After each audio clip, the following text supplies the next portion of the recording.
This video is going to be talking about how the NPC bots work and how to make them. Now, I provisionally made myself chair of this party real quick, just to show you guys how this actually works. So, if you're the chair, you get to see this button. This button, you can create bots, and this tells you the slots and the formula and the explanation for why you're given the amount of bots. Now, because we have, for some countries, because we have this inactive and active status, so for most countries, most newer countries, they're gonna have inactive provinces that you cannot move to. So if I were to try to move here, it's gonna give you this. You cannot move to these countries. But that goes into the calculation, right? Of the active provinces. So any country could really have this. And in fact, I think I actually downscaled Germany because there weren't enough players there. So we're still going to have bots, and we're still going to have this sort of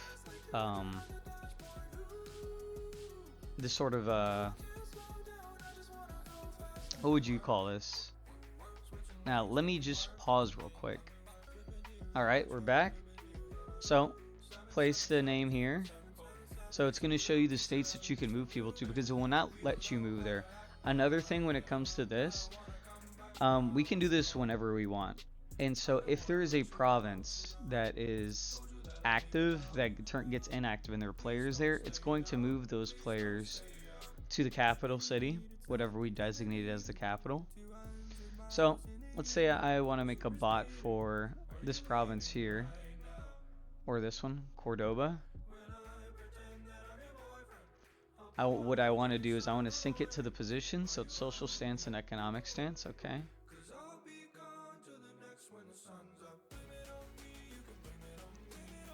And so I need to change this, but this is basically just the parliament. Because these countries are single chambers, they're not going to have the upper chamber, which is like the equivalent of their Senate. Some countries don't have it, have an upper chamber.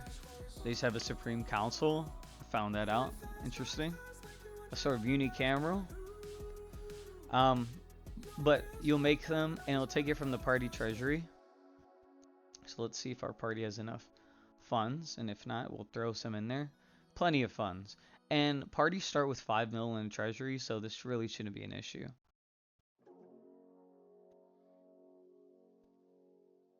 Boom. Bot is there. Bot has been made. Bot is controlled by us, and bot should enter the election. This number should update as well. So no, let's go over here.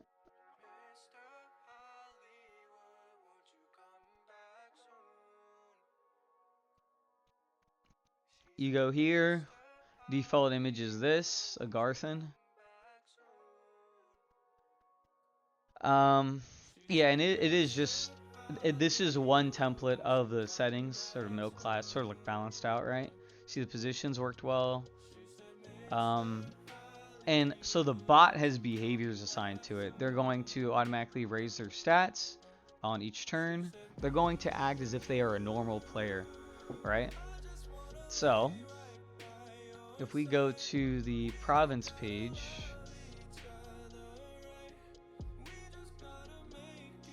we'll see them there. Now, I need to replace some of these images, but now you see Marcus Aurelius Rubio, alright? If we go to the primaries, you'll see on the next turn flip, so in 8 minutes, the bot is going to enter the primary. Now, how do bots work when it comes to voting? Because how could they possibly know what to vote for? Now, this is something that we did in which the bots will follow the whip. So when the bot wins their election and gets seated,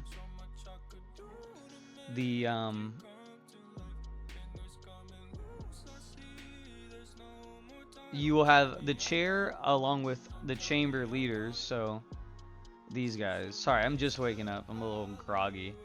Along with these leaders, in addition to this leader as well, look at the option to do whips. And depending on the tier of the position, it will override some of the other whips. But let's say you have an inactive whip, you have an active leader, then the leader can do the actions of the whip for them, etc., etc. Probably add a supremacy clause so like the whip gets the final say plus the PM. But for now, it's good as it is. Now, if we were to go check the let's go find a country that has sort of this behavior already established, because I don't feel like waiting 7 minutes in this video to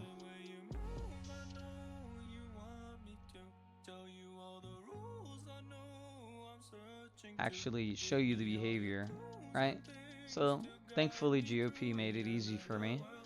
Bots will have this disclaimer on them.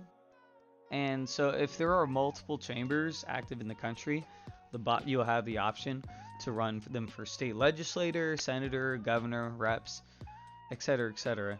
They cannot run for the presidency. That is reserved for human players. A lot of players like this NPC model, and actually we just had a player lose to a bot. I think it was in the Pennsylvania, but let's do this in case I can't find it. So he's assigned to Michigan slot 1, and he should be already in the primary because the turns have already came and went. Let's go say, so he's in the primary. That's good. Let's go see his stats. Look, he has stats. And it looks like he's actually capped by the amount of money he can make for his actions rather than anything else.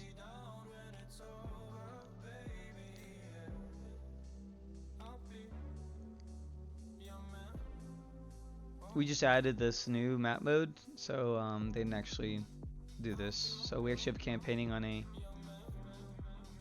another level. Let's see here. Is John Fetterman a bot? Yes, he is. So this player got blown out by John Fetterman. There's a funnier one. I think it might be governor. I don't know. And this is new as well, but I'll cover a different video explaining this as well.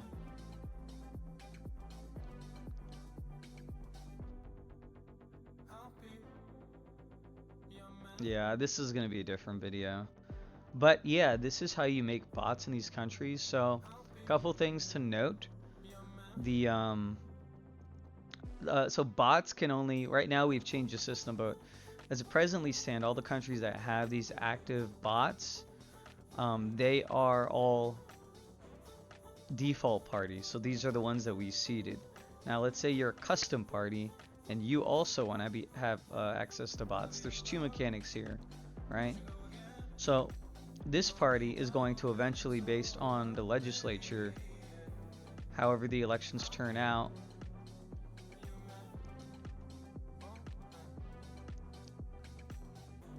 should they win, and should they win handedly, and they're in the top two parties, okay, they got good people. Now, should they win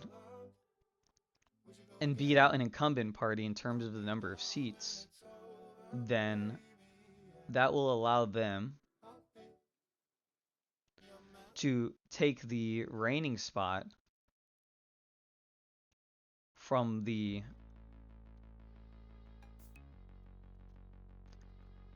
New Zealand National Party. So these two are the seated defaults, right?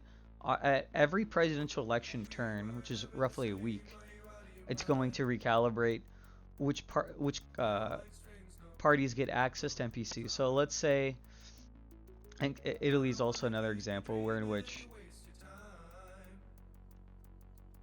a player-made party is more active. So Europa is more active than the default ones. These two are the default ones, right? So if they have more players and have more people in the legislature, then they will be able to get the bot benefit. So we're sort of doing a two-party system with regard to the NPCs. And it'll recalibrate, so this party, if people flood back in, they can regain access to it, etc, etc. But you can see here, these are the default too. And yeah, it's pretty simple when it comes to the NPC slots. You can delete them 1 per day, and when it goes over the cap, let's say we disable some of these activated provinces, then it will it'll lower the cap and it'll automatically delete whichever the newest one is made. Alright, so yeah, that is a TLDR of how to make bots as a default party and how it works. And yeah, I think this is good. So I had a couple who asked me questions. I'm just going to link them in this video and save myself the headache of typing all this out. So congratulations, now you know how to make bots, NPCs, as a default party.